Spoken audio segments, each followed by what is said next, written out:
Museu Paulista está o maior acervo nacional sobre a saga bandeirante no país. Conhecido como Museu do Ipiranga, o acervo recebe centenas de visitantes mensalmente. No Museu do Ipiranga, fomos em busca de conhecimentos sobre o passado.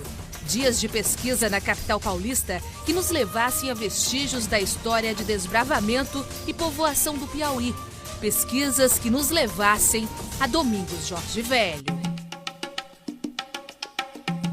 No museu, a história é recontada através de símbolos, mensagens visuais que descrevem um passado distante. As obras de arte do gênero histórico alcançaram o estatuto de documentos verídicos por iniciativa do museu. Elas mostram quem foram esses homens destemidos. Muitos sequer falavam português, segundo relatos da época. Considerados por muitos estudiosos como piratas, perambulavam em bandos armados, escravizando e matando indígenas e negros, rasgando a mata, abrindo fronteiras, numa missão impiedosa.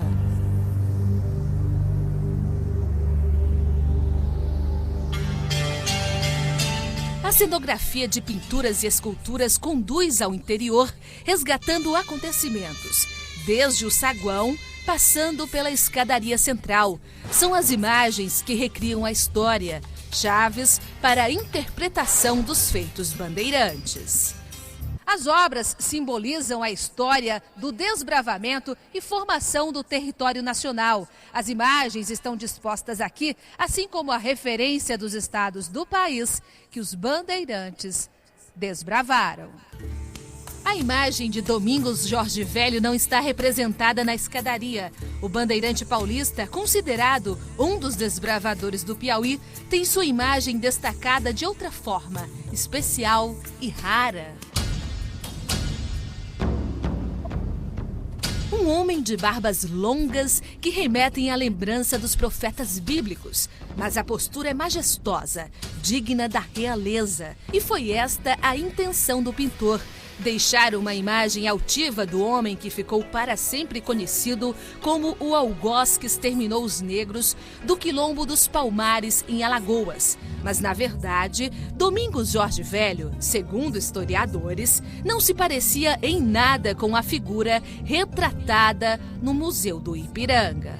A obra não é uma imagem fiel de Domingos Jorge Velho, mas uma representação imaginária de um dos desbravadores do Piauí.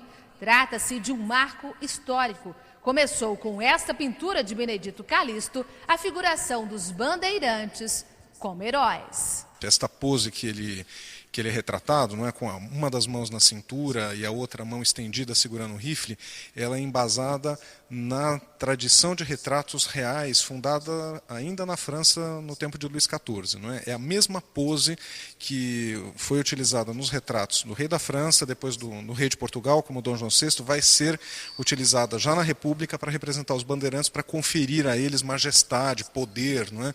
Uma imagem que fosse compatível àquela história que se desenhava da história do período bandeirista já na República Velha. Bárbaro ou herói? A glorificação de Domingos Jorge Velho se dá em uma pintura tão importante, dado o grau de destaque do bandeirante no contexto histórico. Segundo pesquisas e documentos, antes de exterminar o Quilombo dos Palmares, por interesse da corte portuguesa, o desbravador estava há cerca de 20 anos no Piauí. A bandeira de Domingos Jorge Velho deixou São Paulo e chegou ao Piauí por volta de 1662. Antes desbravou o sertão baiano, chegando às margens do Rio São Francisco, na divisa da Bahia com Pernambuco. Depois ampliou suas conquistas e chegou em solo piauiense pela Serra Dois Irmãos, divisa do Piauí com Pernambuco.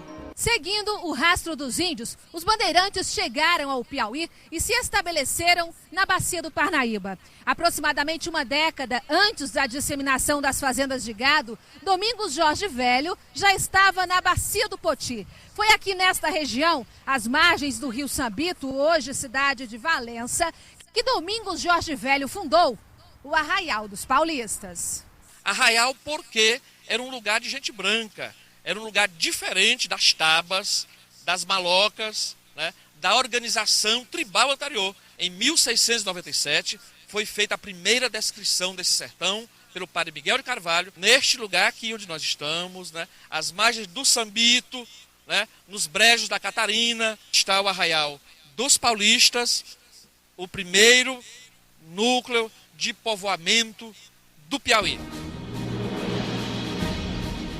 No Piauí, Domingos Jorge Velho era dono de enormes latifúndios tomados à força e possuía um temido exército particular de escravos. Em carta, o bispo de Pernambuco, Frei Francisco de Lima, chegou a descrevê-lo como um selvagem assustador, que praticamente não falava português, com fluência apenas na língua tupi. Nos seus últimos dias de vida, Jorge Velho travou uma intensa batalha jurídica para que o governo português reconhecesse sua recompensa pelo trabalho de extermínio dos palmares e desbravamento de terras para a coroa portuguesa.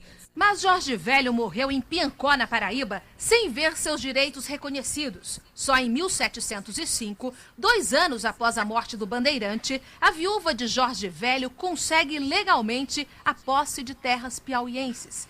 Nesta obra do historiador Pereira da Costa está a prova disto, a transcrição da carta de Sesmaria, a viúva de Jorge Velho, Jerônima Cardim Frois. Na carta, o governador de Pernambuco reconhece que Jorge Velho havia desbravado o Piauí em guerra contra os índios até se deslocar para a luta em Palmares em 1687. O documento prova a permanência de Jorge Velho no Piauí no mesmo período da Casa da Torre da família Garcia Dávila, sertanistas donos de inúmeras fazendas de gado no estado. Mas entre os historiadores, a dúvida persiste até hoje. Domingos Jorge Velho teria mantido contato com os sertanistas da Casa da Torre Francisco Dávila e Domingos Afonso Mafrense? Sebastião Rocha Pita, na obra A História da América Portuguesa, chega a narrar um suposto encontro entre Mafrense e Jorge Velho em terras piauienses. Viram-se ambos e, dando-se um ao outro notícia do que tinham obrado e descoberto, se ajustaram no que haviam de prosseguir, e dividindo-se para diferentes partes, foi cada um pela sua parte, conquistando todo aquele país, cuja circunferência dilatadíssima compreende grande número de léguas. Essa narrativa do Rocha Pita, dosado com as evidências, por exemplo, da concessão da Sesmaria para Jerônima Frois, né, anotado pelo grande Pereira da Costa, tudo isso evidencia a presença do Domingos Jorge Velho nessa terra. Ora, junto com Mafrense e junto com os outros sertanistas da Casa da Torre. Mais importa dizer que os interesses deles confluíram, digamos assim, e se cruzaram exatamente nesta região onde nós estamos nesse momento. Assim, as evidências demonstram que Jorge Velho e Mafrense, principais responsáveis pelo desbravamento do Piauí, teriam realmente se conhecido nesse passado remoto.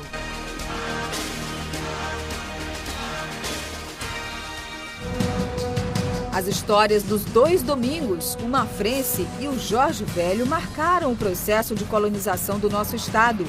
Em Salvador, Mafrense, já rico, se torna também poderoso. Começou a ocupar cargos importantes, como o de vereador e de procurador da Câmara Municipal de Salvador. Os documentos que encontramos no Arquivo Municipal da cidade são de 1697.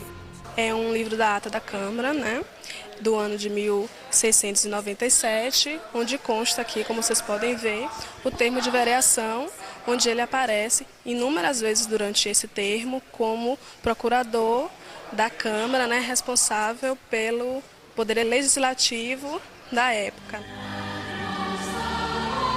Mafrense, segundo historiadores, era considerado homem bom, por isso foi admitido na Irmandade da Santa Casa de Misericórdia da Bahia. No documento original de admissão, a assinatura do próprio Domingos Afonso Sertão, como também era conhecido. Se a gente entra na história da Santa Casa de Misericórdia da Bahia, a gente vai verificar que o grande sustentáculo dela eram os fazendeiros, eram os grandes proprietários de terra. Mafrense também foi tesoureiro-geral do Brasil. Com a vida já consolidada em Salvador, Domingos Afonso Sertão começa a ter influência política também. Nesse documento que nós localizamos através da microfilmagem, que pertence ao Conselho Ultramarino de Lisboa, em Portugal, é uma carta do governador Antônio Luiz Gonçalves Câmara, na Bahia, do dia 13 de julho de 1692, dando provimento no cargo de tesoureiro-geral do Brasil a Domingos Afonso Sertão. As conquistas de Mafrense pelo sertão do Piauí ficam claras na sua declaração de bens, descrita em detalhes num dos mais importantes documentos deixados pelo sertanista. Nós conseguimos localizar aqui no Arquivo Público da Bahia essa preciosidade, uma revista publicada em 1857, é a revista de número 20 do Instituto Histórico e Geográfico Brasileiro. E nessa revista há a publicação na íntegra do testamento de Domingos Afonso Mafrense, considerado colonizador do estado do Piauí. Olha só, esse texto, na verdade, é de 1855, fala sobre boa parte da história do Piauí, inclusive na cronologia, o primeiro nome que aparece é o de Domingos Afonso Mafrense, aqui em 1674, que seria o ano do início da colonização do Piauí. E logo mais aqui, a professora Rita me ajudando, a gente pega com muito cuidado, porque é um documento muito antigo. Olha só, a página 140 começa com o testamento de Domingos Afonso Sertão, como ele também era conhecido, e aqui colocado como o descobridor do Piauí. Um dos trechos mais importantes para a história do Piauí do testamento de Domingos Afonso Mafrense é o que diz: declaro que sou senhor e possuidor da metade das terras que pedi no Piauí com o coronel Francisco Dias Dávila e seus irmãos, as quais terras descobri e povoei com grande risco de minha pessoa e considerável despesa com adjutório dos sócios, e sem eles defendi também muitos pleitos que se me moveram sobre as ditas terras ou parte delas.